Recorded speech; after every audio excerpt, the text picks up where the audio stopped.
लरियो रे, लरियो रे। मैया मारी सोरठ देश से आई रणो बाई, गण गुजरात पुजाई। लरियो रे, लरियो रे।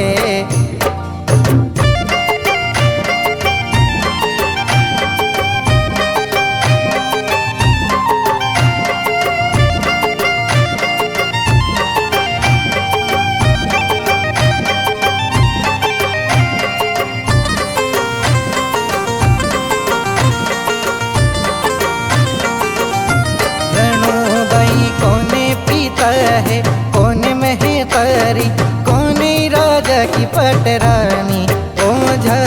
लरियो रे, लरियो रे।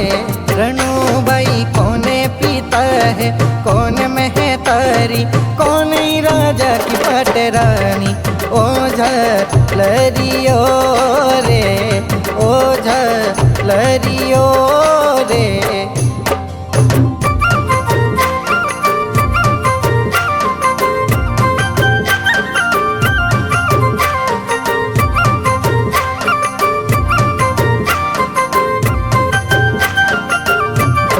हमारा राजा हिमाचल, पिता हमारे नैनावती महतारे।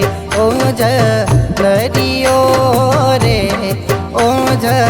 लरियो रे।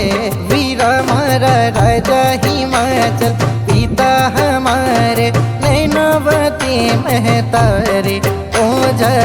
लरियो रे,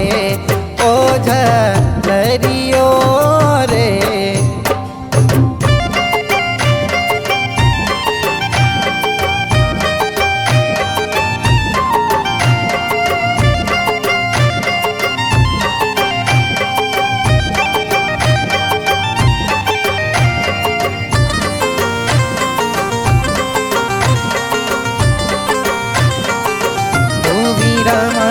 रणुबाई केवे नाम हमारो, धनियर जी की पटरानी। लरियो रे, लरियो रे। वीरा मारा रणुबाई केवे नाम हमारो, धनियर जी की पटरानी। लरियो रे, लरियो रे।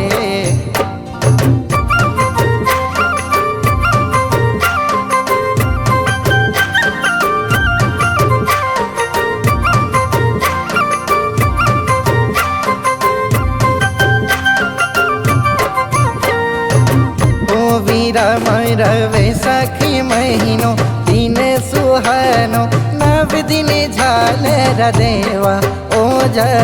लरियो रे, लरियो रे। वीरा मारा वैसाखी महीनो, दिन सुहानो, नव दिन झालर देवा। लरियो रे,